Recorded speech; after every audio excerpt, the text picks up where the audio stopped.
Hello, you're listening to a Heroes Welcome episode 6. Thank you so much for tuning in. My name is Wes, and with me to talk everything in the world of Overwatch, Andrew. Hi, Andrew. I'm doing good. It's first week Overwatch. Been having a lot of fun playing the game so far. We've had an entire week to play Overwatch. I've been having a blast. You've been playing Genji a lot? I've been having a lot of fun playing Genji. A lot of fun countering those Bastion plays. Yeah, my first game was a McCree, like I said, but I've been playing a lot of Mercy. My number one played hero is Mercy. Yeah, no, we said last week that we're going to be talking a lot about Mercy this week, so I gave her due justice, got some time to play her and fill some things out with her, so. Yeah, it works out good because, Mercy is our character highlight in our strategy today. Right, so we're going to be talking a lot about Mercy later on in the show. It just turns out when you play with your friends, I feel a lot better hopping on a support with a group of buddies rather than just, solo queue. Yeah, it's not as much fun to just pug and play support. You feel like you're just sitting there kind of watching things happen, so. Right, so the first week of Overwatch, we have a good amount of news. The biggest news is going to be that we have a first patch coming in probably sooner than most people expect, mid to late June. Yeah, I was really excited to hear Kaplan talk about the major patch coming in June. I didn't expect it so soon, so yeah, we're looking forward to that patch. It's going to be coming with some ranked play of a sort. It's going to be probably very different from what we got to see in beta.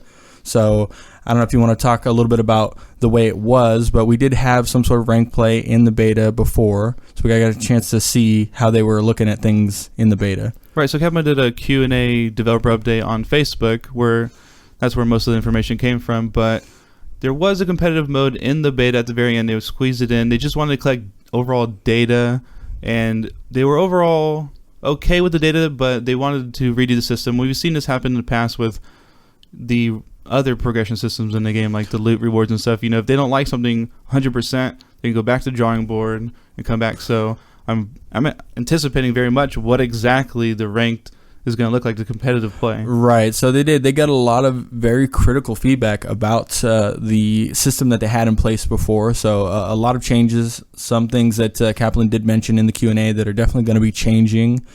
So we're going to cover a little bit about that.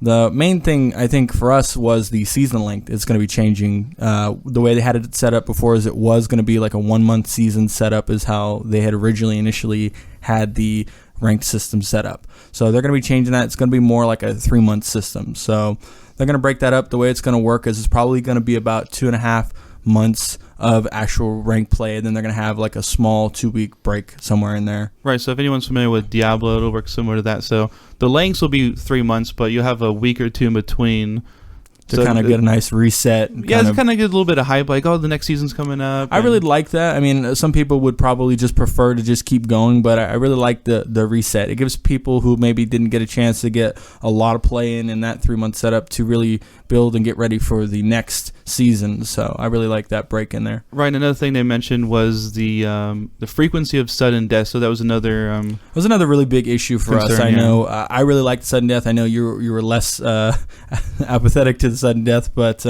they really talked about resetting how it works and the frequency that we see it. So right, I mean, I like sudden death. I just want it to be maybe 15% or less of total games. Right, so we want it to be less frequent. Of course, it's going to feel much better and much more epic if it's happening a lot less. And something very interesting is they said they would like it to resolve on the map type. Right, it's very interesting. I'm not sure how that exactly is going to look, but it was very interesting to me because I like the way sudden death works, but I mean, it's interesting to imagine what that could mean, how that could look. I know Blizzard's very innovative. I'm hoping they come out with maybe a point system or some sort of way to gauge the performance of a team, because if two teams may not both complete the map, but one got much further, which means they probably were the better team. Right, so they did talk a little bit about that. So they're probably going to try and make it to where sudden death is only in those situations where things are very close. So hopefully it'll be more like that with the point system. We're not quite sure yet. We don't have a lot of information about it, but we're definitely looking forward to that and seeing how that will end up. Right, so there's other questions on the Q&A. It's on the Facebook. Yeah, you can take a look at that. We'll have the link down in the show notes as well. There's a lot of questions asked, some really quick, simple stuff, but definitely some stuff in depth that they talked about. Right, so some more player feedback that we've heard. Players give Blizzard, and they've actually come out and said, that patch is going to be coming out in a month or so.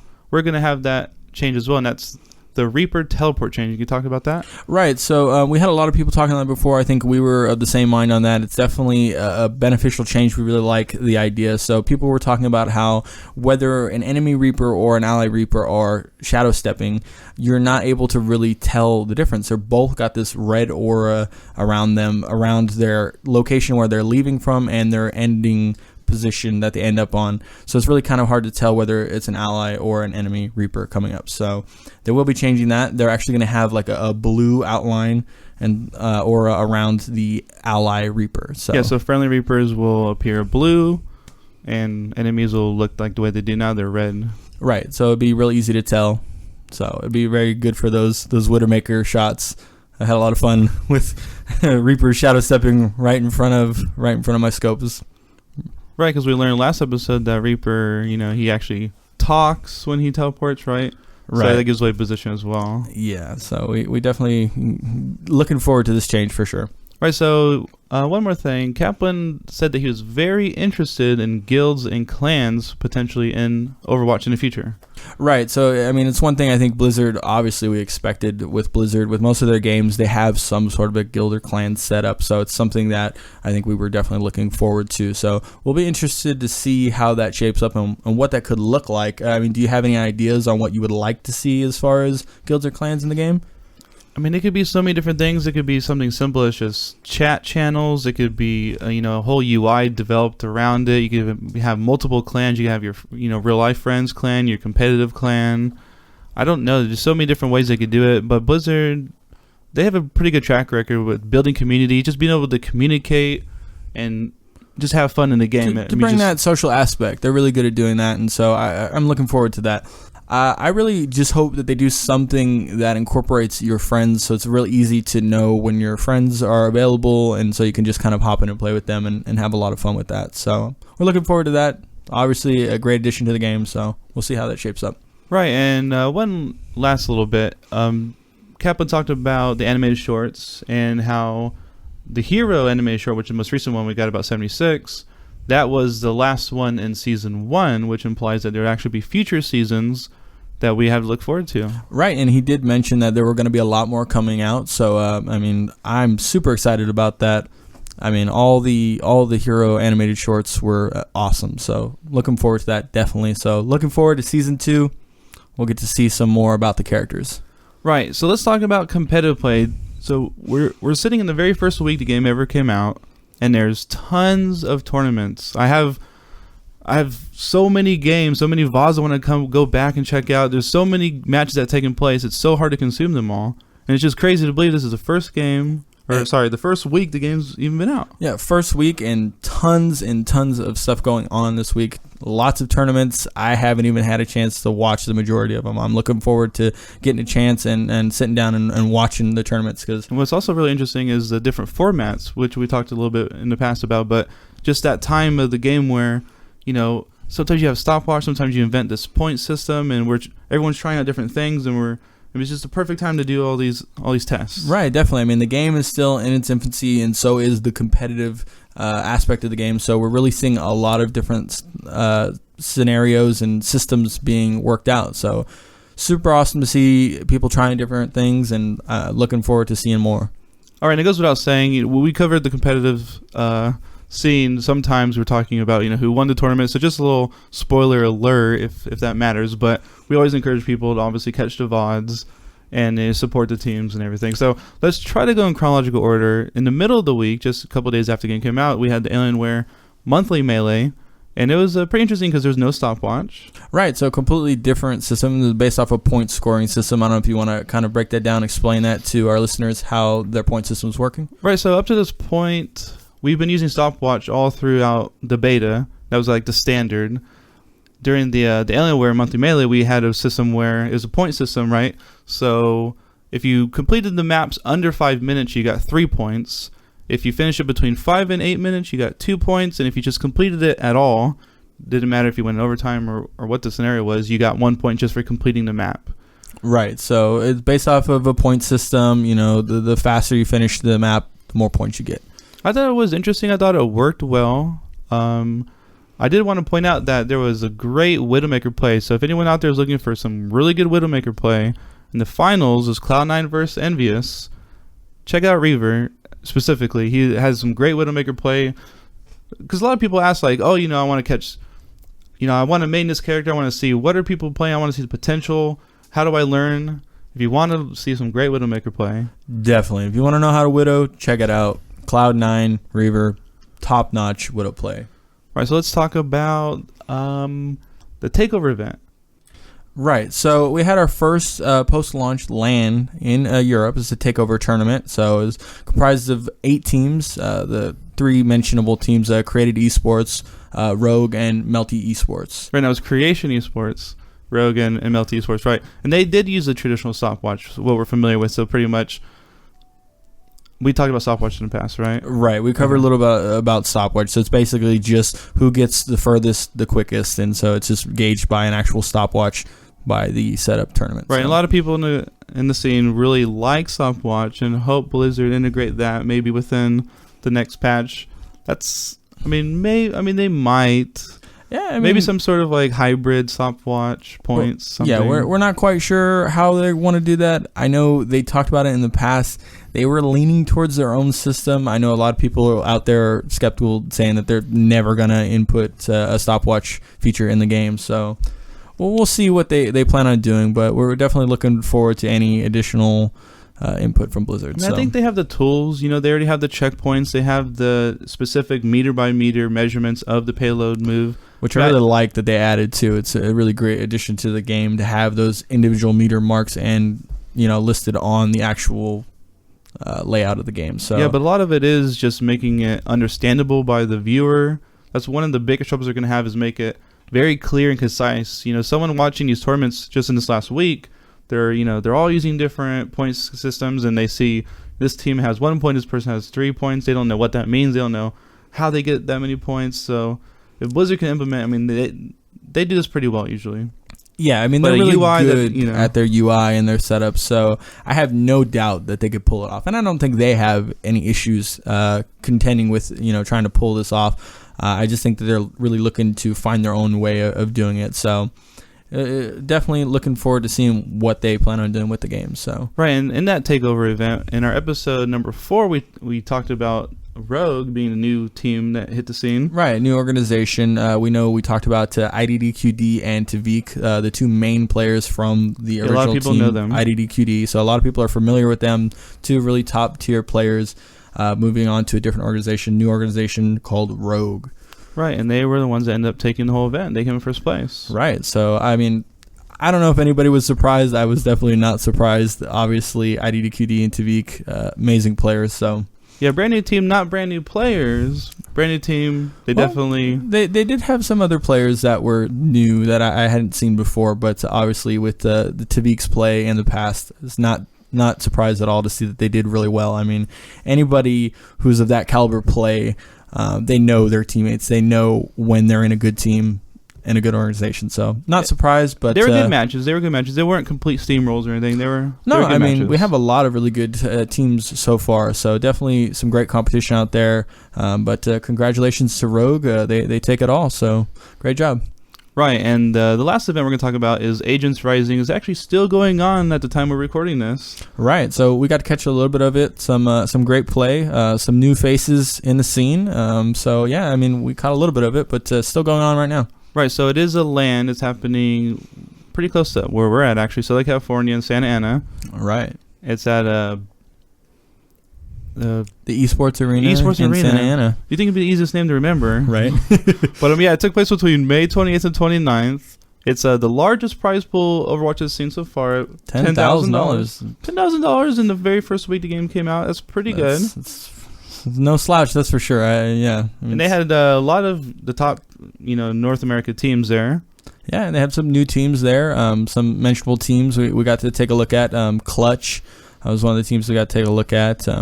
So a lot of new faces. So definitely excited to see new people getting into this game. Right, they had 30 teams, good amount of teams. Right, large tournament for sure. And they had the best of 3s, best of 5s. They had a little bit different scoring format. It's like a combination. Right. So, I mean, it was still, in essence, a point system, just the way that it worked, slightly different. I don't know if you want to break that down and talk about how exactly the point system works in Agents Rising. Right. So pretty much you get a point for successfully, attacking or defending. And if both teams are both successful, or if they're both, able to defend, they get a bonus point. Right. And like I said before, they're best of threes or best of fives. And if it does have a tie, which is rare, which is the way you want it, it will go into a random King of the Hill map. And just one random map. And right. Everyone's at. So more familiar with, what we're familiar with the random King of the Hill map. So, but yeah, I like that point system. But like I said, it's not perfectly clear to the viewers. Maybe it's just some having infographics or just some UI element. Yeah, it's definitely something. I mean, they're working with, limited resources of how they're setting up this point system. So definitely, if we can integrate it into the game, it can definitely make it a lot more clear. So I don't think it's a problem to try and integrate something like that and make it work, but definitely not as easy to understand when it's not implemented in the game. So what are your overall opinions on the competitive scene right now? Well, I mean, we've seen a lot of great teams. I've seen some just stand-up play by some of the great players. I've seen a lot of new teams, so interested to see how they work out. But, I mean, first week, we're already seeing so many different tournaments, so many really great players and teams playing so far. So, I'm just looking for things to get that much better. So, yeah, I love the idea that you have a brand new game and brand new people on the scene, and they're able to showcase their abilities and kind of rise up, right? And get visibility that way. Yeah, I hate to compare it to sports in any representation, but it is very much like what we're used to in sports. So you have sort of an amateur setup and then the major league. So, we're seeing a lot of people who are very new to the scene getting a chance to actually show themselves against some of the better teams. Right, and the same thing goes with the casters, the guys behind the scenes. They're all learning very much, and some new faces there, some people we've seen in the past, and they're all doing great jobs. Yeah, definitely doing a great job with what they got so far, and again, looking forward to see what Blizzard can bring to the competitive scene of this game. It's done amazing so far already, so I'm only looking forward to get better. Right, so let's get into our strategy, right? So our strategy for this episode is all about Mercy. We are covering the quintessential healer, right? She's the one that flies around, kind of like the guardian angel. Yeah, if you're new and you want to play support, she is the quintessential healer. So you can jump in, have a lot of fun with her. She heals people. She can damage boost people. She flies around. She resurrects people. Very, big game changer. Very, typical healer in that way. So I know we talked about it last week. We're going to be covering Mercy, so we can just kind of get right into it. Right, so she's obviously a support. She has 250 health, which is kind of standard for a healer. Like we talked about before, she is able to heal people. She has the highest just straight single target heals per second. Right. So she also has a special dynamic where she has 2 weapons. Most characters don't have that. Right, so it's a little bit different. She does have 2 weapons. She has her staff and she has her blaster. So she's able to, break out her staff and heal people or damage boost, so then she can break out that blaster and even maybe get in a kill if she can help out her team. Right. Obviously, majority of the time you'll have the staff out, right? So it does 50 heals per second. This is your primary, left mouse click on the PC, but your primary attack is going to be a yellowish, whitish beam. You're able to single target heal someone. You have a 15-meter range, and if your target goes out of range a little bit or out of line of sight slightly, it still holds that. For some time, yeah. You do have a little bit of time to establish that sight line with her. So we'll be talking about that a little bit later in the actual, strategy at the end of this. But so the typical primary fire, her healing, 50 meters, it is a pretty good distance. She's able to really kind of stay back and kind of stay out of the way and really help her teammates out. And her alternate attack, or it's not really an attack, but her alternate fire is the damage boost, and this has changed in the past. It used to be 50% damage boost, but now it's a 30% damage boost. Right. I definitely think it's more in line. 50% damage boost is a little crazy with some of the alts. So definitely, 30% damage boost. It's the same 15 meters. You're still using the staff, so the same thing. You're using your staff, and you're able to channel that damage boost. So instead of your primary fire with the yellowish white channel, it is actually a blue channel that's connected to your target. Right, and talking about her blaster, she has 20 rounds. Right. So her blaster is her other weapon. So you kind of on your keyboard or mouse, you have the hotkey, your second button, pull out your weapon, and then you can really do some damage with your blaster. So again, it's 20 rounds. It's 5 rounds per second with a 1 second reload time. Yeah, the travel time on the blaster is pretty slow. Right. Definitely not Hiskin status. Yeah, it's definitely it's a different challenge than most characters. So Most you people can still probably help out though. I really like the fact that you're able to still do damage, and I mean a lot of people love Mercy for that reason. They can break out that blaster and take some people down with it. Yeah, I mean it's great to get some kills on Mercy, but in most cases it's probably better to damage boost, an Or offensive heal your character. teammates. Yeah, definitely. Or heal.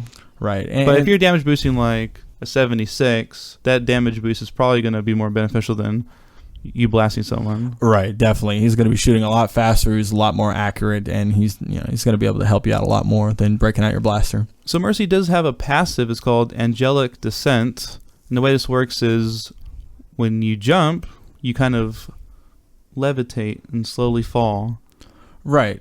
So it's you basically holding the jump button on your keyboard. It's space.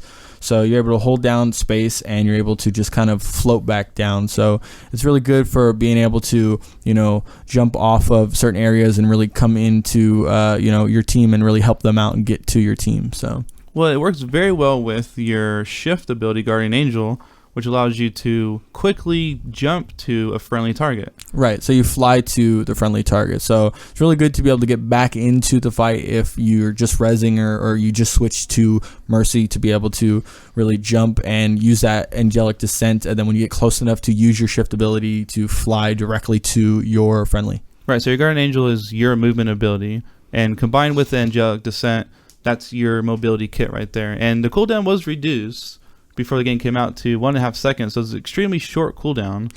Right, and with the 30 meters, it's a pretty long range, so I've used it a lot, and it's very helpful. So, yeah, and the key with any support in general is a good skill to have in any character, really, but especially support, is having awareness of your surroundings, knowing where your teammates are, where your enemies are, and knowing that you could teleport to them, and that's how you navigate the map. And it's also important to know that you could actually teleport to your dead friendlies right when they die. Right, so when they die, they have their little their little soul globe down on the ground that you can fly to. So it's very useful with her ultimate that we're going to talk about next, to really fly directly into your fallen teammates to be able to get that res off.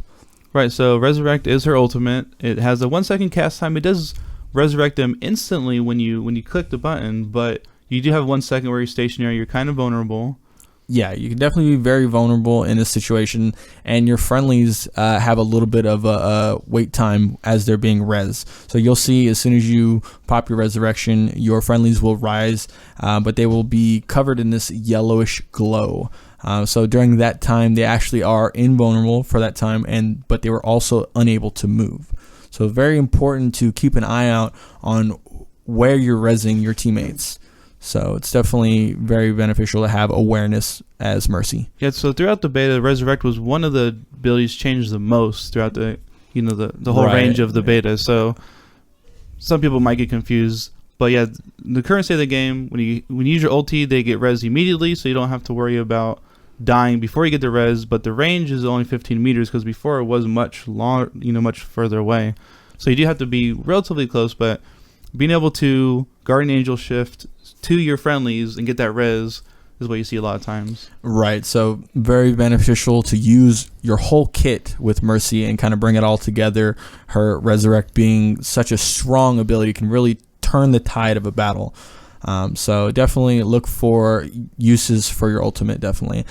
There is also a res indicator that if you've played her at any length of time, you can definitely keep an eye out for. It kind of appears right above at the top center of your screen, and so when you're near your fallen teammates, it will actually indicate to you how many people you're going to res with that resurrection. Right, so when you die in the game, you have a 10-second kind of respawn time, right? So if you're playing Mercy and you have Ultimate available, what you're paying attention to is the location of an enemy death and whether or not it's beneficial to wait. You know, if you expect more people to die, obviously you have that 10-second window to gauge, okay, I need to get myself in a safe place. And you don't have to be in line of sight. You could be in a building, you could be below them, above them, and you get those res off, but it's really knowing, okay, you know, I have 2 people dead. Am I able to get both of them off in one res, you know, if I stand in between them, for example? Right. So that indicator, really a good indicator of, you know, paying attention to that and seeing how many people you're going to be able to res. So again, just making sure you keep in mind that 10-second res timer to know when you can res your teammates and where you're resing them. I can't tell you how many times I've been resed in such an awful position. So definitely keep in mind where you're resing your teammates for sure. Yeah, you could be res in pretty sticky situations, but you do have a slight invulnerability for, you know, a fraction of a second. So you can move slightly, so you don't get picked off like immediately right away, but you do have like a very small amount of time to actually move and use an ability before you're actually able to take damage and get killed. Right. It's still very, very sad to be res right into like an ultimate, such as like a Zarya, something where you can't get away from it. So even if you're able to move slightly, just pulls you right back into that black hole. So. Right. So that's her basic kit. So let's talk about her kit being used all together in different strategy. So the first thing we'd recommend is, most people should know, but when you go into settings, there's custom settings you can make per individual characters. So Which is an amazing feature in the game. I love it so much. So if you have not checked out the settings, take a chance and really take a look at everything. Take a second and kind of go through each of the characters. She is definitely one of the ones that we're going to mention specifically. Her settings very important to her. So we're going to talk about the toggle beam and the preferred beam target. Right, so most people are probably familiar with, you're able to change your crosshairs, you're able to change your key bindings, obvious things like that, but there's an option at the very top right, a little pull down menu where you could select individual characters, and when you do that, some characters have very specific, you know, things that you could change regarding their abilities and the way they play. So for Mercy, there's 2, and in my opinion, the default on both of them are incorrect. They're wrong. Right. They definitely need to be looked at the very least. If it's your first time coming to the character, take a second to look at them and, you know, evaluate how you're playing the character and what's beneficial for you. But I think both of us can agree they should be swapped. Right. So the first one is toggle beam. So what this allows you to do is, normally, you know, out of the box, the way Mercy works is you have to hold down, you know, left or right click if you're on the PC to maintain that beam. But there's an option where you can just toggle it on and off. So you just left click once and that beam stays on them. And it doesn't matter if you're facing away from them. I mean, obviously it doesn't matter if you're holding it either. But just the way Mercy works is you don't have to be facing the person to heal them. Like I said, they can exit line of sight and even go out of range. And you're able to maintain it for a little bit. So it's just a quality of life, you know, issue. Right. But being able to just power boost them or heal them, just click it once. And it stays that way until you change it. And you can actually cancel it by just turning away and clicking it again. Because there is times where you don't want to give away your position, maybe. And you do want to just not have any beam whatsoever. And you can just not be targeting anybody and left or right click. And it'll actually just cancel the beam.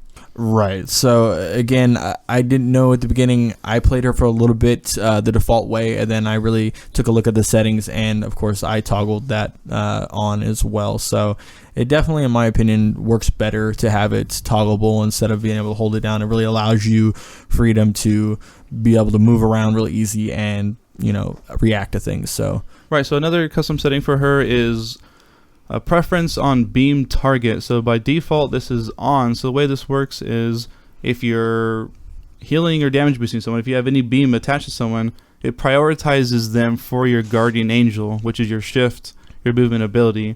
And that's really bad. Yeah, I mean, I'm real surprised that that's the way it works, because I can't imagine. I mean, you're damage boosting someone, especially someone who's maybe not a frontline character, and then you're you know, using your shift ability, your guardian angel, to fly to them. Is just really weird for it to work like that. I mean, there's so many situations where you don't want to be shifting and guardian angeling to your person who you're damage boosting. I mean, I could see it being a little bit more beneficial if you're healing that person and you want to fly to them. Still, though, I mean, if you're in range to heal them, why do you want to move closer to them? I mean, it's definitely not. So a lot of times you do want to guardian angel the person you're beaming, but a lot of times you don't. Right. And because your guardian angel, the way it is it's pretty much like a teleport to any of your friendly characters on a 1.5 second cooldown. So your mobility is crazy high, and you just use that as your movement ability. It's like you're flying around, but the person you're healing or damage boosting is irrelevant. Right? Irrelevant, yeah. I mean, it's definitely not the first thing that comes into my mind. If I'm damage boosting a Widowmaker, for say, and I want to be able to heal another friendly who's in the fray getting attacked, I don't want it to automatically fly to Widowmaker, who's in perfect health. I mean, it makes no sense. So definitely, and I think both of us are in agreement, that needs to be turned off. So default, it is on. I prefer it off. I know you prefer it off. So it definitely, like I said, it is a personal preference thing. If you like it on, that's fine. But for us, definitely agree, it needs to be off. Right, because you're beaming one person, and the odds of that one person being the best person to stand next to is low because you have 5 other people. Exactly. And chances are one of those other 5 have a better position for you to be standing in. And you can still go to them with it off. I mean, there's no thing that says you cannot shift to the person you are beaming with it off. It just means you have to target them. So right, and we've kind of hinted to this already, but the way the beams work is you're able to break line of sight slightly. Obviously, you need line of sight to initiate the beam, and both beams operate the exact same way, whether you're healing them or giving them damage boost. But they're able to break line of sight just for a second, and they could actually outrange it slightly for a second, and it'll maintain it for a little while. Right, so it's about a 2-second delay that you have to be able to reestablish that line of sight with them. So it's very beneficial if you're going around a beam or some sort of blockade and they kind of walk out of line of sight. You don't want it to immediately break. So just keep that in mind. It's not the end of the world if they walk out of your line of sight. Just reestablish that line of sight and it will stay connected. Right, and let's talk about ultimate charge, because especially with support characters, it's not always obvious how a support generates ult charge, because you're not usually dealing tons of damage. But it's pretty simple, really. Both of your beams generate an ultimate charge, and that pretty much applies to everything besides self-inflicted damage. So if you have a 76 that keeps the rocket jumping and his health is going low, you're not going to generate an ultimate charge. Those spazzy 76s always jumping around hurting themselves. Yeah, or Farah's, him, social rockets. You're not able to just like fish an ultimate charge, and go in with a res. Right. I think we seen earlier on one of the tournaments today someone actually leaving their health low intentionally for their mercy to be able to heal them and get that ult charge. So it's definitely something that you can keep in mind both as the mercy player and your teammates. Right, and another thing to keep in mind, we've mentioned it in past episodes as well, is Mercy does have the auto reload mechanic, and the way this works is you can pull out your pistol and shoot, and rather than reloading, more times than not, you would rather just change your staff, heal or damage boost, and it automatically reloads in the background.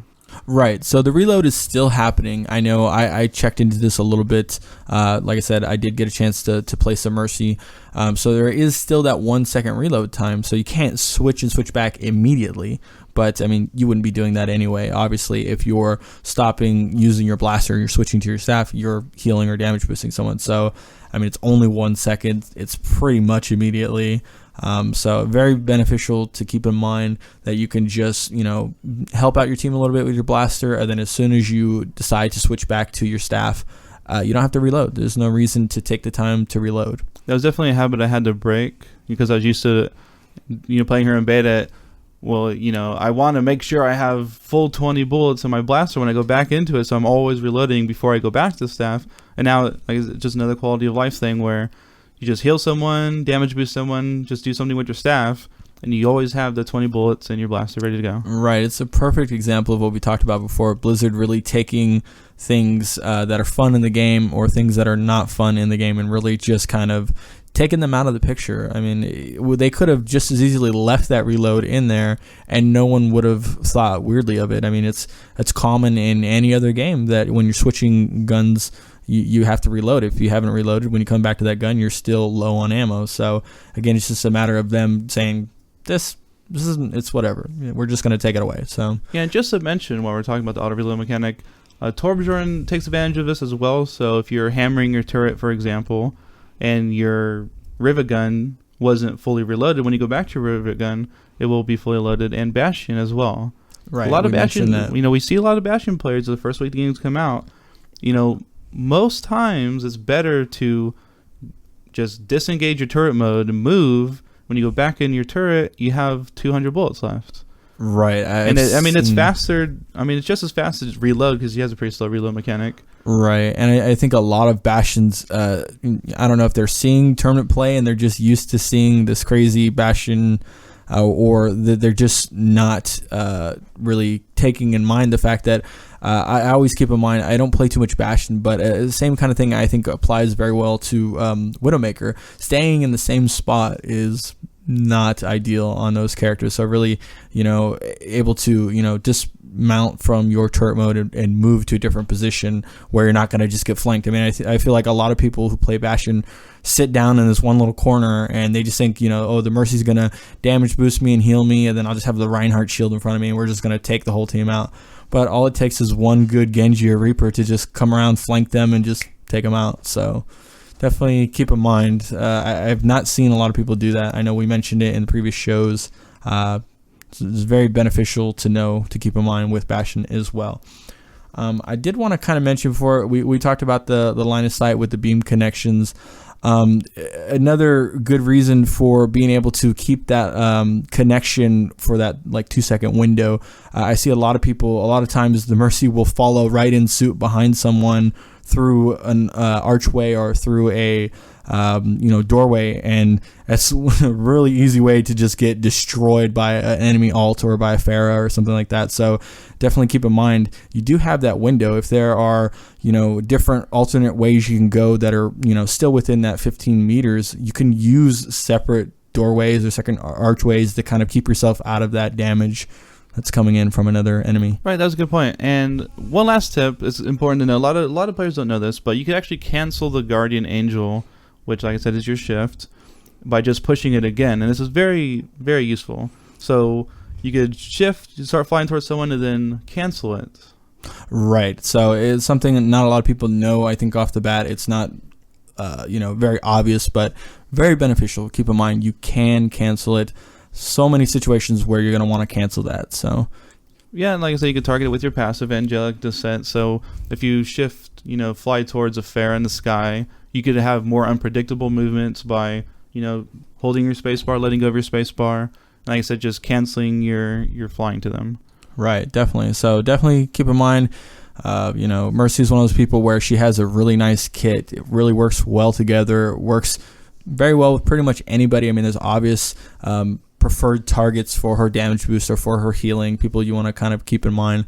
But she is really one of those healers that can just turn the tide of a game if you really know how to play her. Right, so that pretty much covers our Mercy. Did you know who we're going to be covering next week? Yeah, so I think we talked about it briefly. I think we both decided Hanzo is going to be our next character summary that we're going to be talking about. I'm super excited to hear that. I love playing Hanzo. I know you like Genji and Hanzo. I love both of the brothers, so hopefully Hanzo can find his way in this world, but looking forward to next week. So stick around. Thank you guys for listening. Glad to have any feedback that you guys are interested in giving us. Send us a message. Again, we did mention we try to reply to everything, any different messages that you guys want to give us. You can contact us at our email. It's aheroeswelcomepodcast@gmail.com or Toon Studios on Twitter. And I think that's going to do it for us on this show. Thank you guys. Thank you for listening. Till next time. Till next time.